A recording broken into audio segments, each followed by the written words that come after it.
Welcome to the Hypnosis and NLP podcast. My name is Donald Curry. I'm an NGH certified master hypnotist, NLP practitioner, and natural therapist. In this episode, we'll be discussing tips to help you change habits and behaviors, and you'll discover if you're a more visual, auditory, or kinesthetic person. Tips for changing habits and behaviors. Changing unwanted habits and behaviors is not an easy task. If it were, we would all be millionaires, fit, healthy, and living the good life. Old patterns of habits and behaviors can hold you back from being your best self. The subconscious mind is the storehouse of all patterns of behavior, both positive and negative. It remembers everything that you've learned, seen, felt, and experienced in life. Patterns of behavior and habit usually stem from early life. You develop many of your habits and behaviors with food, exercise, relationship, and how you approach life from when you were a child. Many of these habits and behaviors have been learned from your parents or peer group. As these habits and behaviors have been with you for a long time, it's important to begin change slowly. Causing change too rapidly can feel uncomfortable, and when things feel uncomfortable, it can prevent you from wanting to move forward. As humans, we like to be comfortable. We like to move away from things that cause us discomfort. So this time, when making change, do it slowly and steadily so it feels as comfortable as possible for you. If you've tried changing habits or behaviors in the past without success, try something different this time. If you've attempted to go to the gym in the past but stopped going, maybe joining a sports team would be a better choice. If you're stopping smoking and you've tried to quit cold turkey, maybe reducing the amount first is a better choice. Come up with a new way to reach your goal. Past failures can be a positive thing if you learn how to use them right. You can learn from past failures by looking back at those times and realizing what went wrong. Then you can make a choice to do something different going forward. Have a game plan and stick to it. If what you're doing doesn't work for you, then you'll tend to go back to the old pattern of behavior. Have a game plan that includes a backup plan, or even better, 2 backup plans. By having a backup plan available, it will increase your chance of success. When making any kind of change in your life, it's important to go easy on yourself. Remember that you're learning to do something different, and that takes time. Learning to read took time. Learning to tie your shoe took time. So be as gentle with yourself as you were back then when you were learning to tie your shoe. Enjoy the experience of change because it feels good when you're finally successful. Most importantly, believe in yourself. Believe that change is possible. When you believe in yourself and your abilities, your chances of success increase. There are 5 methods of input into the human brain: sight, sound, smell, touch, and taste. The 5 senses. Each person's brain is wired differently. Some people are more visual. They tend to use visual words and think in pictures. They might say something like, "I see what you mean." Some people are more auditory. They tend to think in terms of sound or speech, while others are more kinesthetic or feeling-based. They tend to think in terms of actions or feelings. While everyone usually has a main modality of input, it's usually followed by a second and third. So, an example of this would be someone whose main modality would be visual, but their secondary modality would be kinesthetic, and then their third modality would be auditory. When you begin to use meditation, hypnosis, or creative visualization as a tool to reprogram your mind to create and manifest the life that you desire, it's important to know if you're visual, auditory, or kinesthetic. When I use hypnosis with clients and they're more visual, I have them see and visualize their future, what they'll look like. When they're auditory, I'll ask them to imagine what it sounds like, and if they're kinesthetic, what it feels like. It's highly beneficial to tap into someone's main modality and feed it back to them. It will resonate with them at a deeper level, and the experience will be much more vivid for them.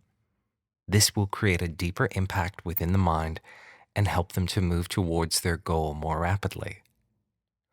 When you learn how your brain functions in relation to being more auditory, visual, or kinesthetic, you can begin to direct your thoughts in ways that will work for you.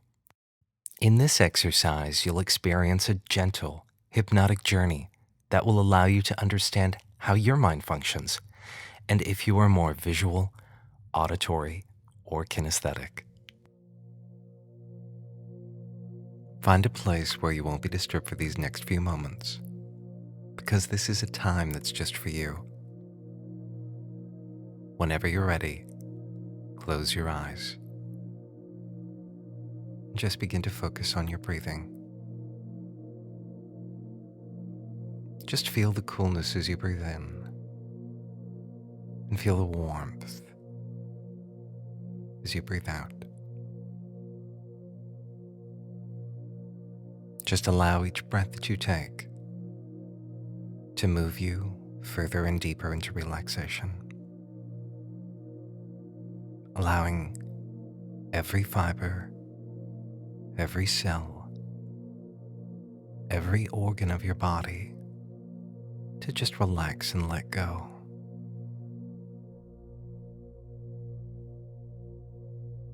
Just allow your eyelids to relax to the point where they just won't work. And allow that quality of relaxation in your eyelids to flow through every part of you, from the top of your head to the tips of your toes. Just allowing yourself to relax more profoundly, more completely than you've relaxed in a long, long time. You'll find the deeper that you move into relaxation, the better that you feel. And the better that you feel, the deeper that you go. That's right, each breath that you take, moving you further into relaxation. I'm going to count from 10 to 1. With every descending number, move further into relaxation. The lower the number, the more deeply relaxed you'll become. The more deeply relaxed,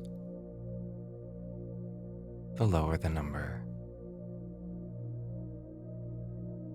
10. 9, relaxing more and more. 8.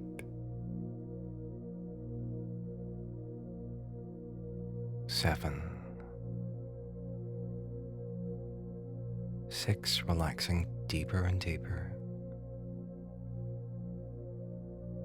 5.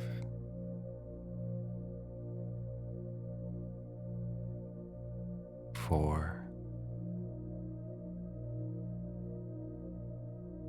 3. 2.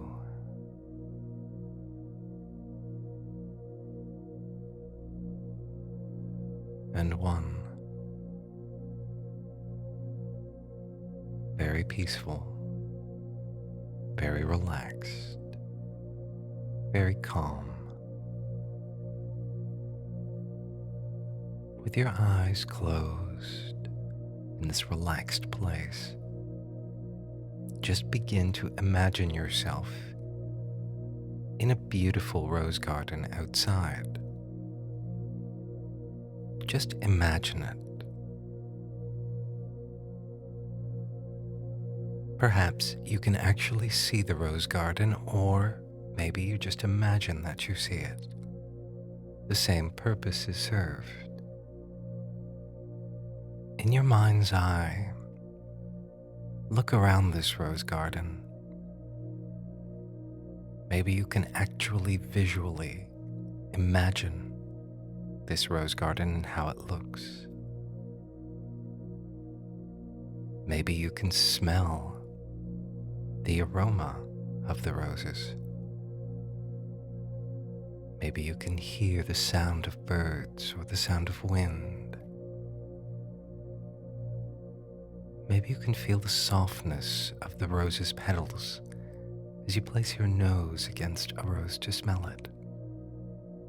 Or maybe you can feel a breeze against your skin.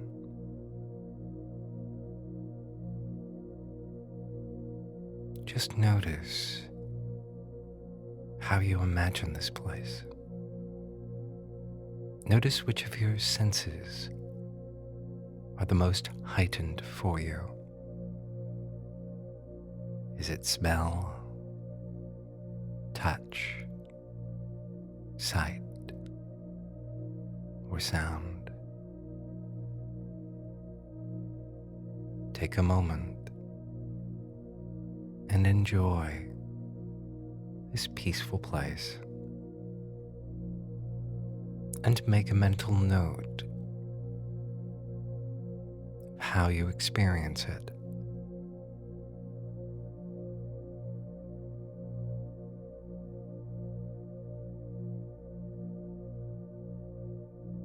Good. Now, in a moment, I'm going to count from 1 to 10. And as I count from 1 to 10, bring yourself back up to full waking consciousness. When I reach the count of 10, you'll open your eyes, you'll be back in the room, wide awake, feeling very good. Starting at 1, coming up. 2, emerging from relaxation. 3, 4, coming up now. 5, 6, 7, 8, 9, and 10. Eyes wide open. Back in the room, back in the here and the now, feeling fully awake, fully refreshed in every way. Welcome back.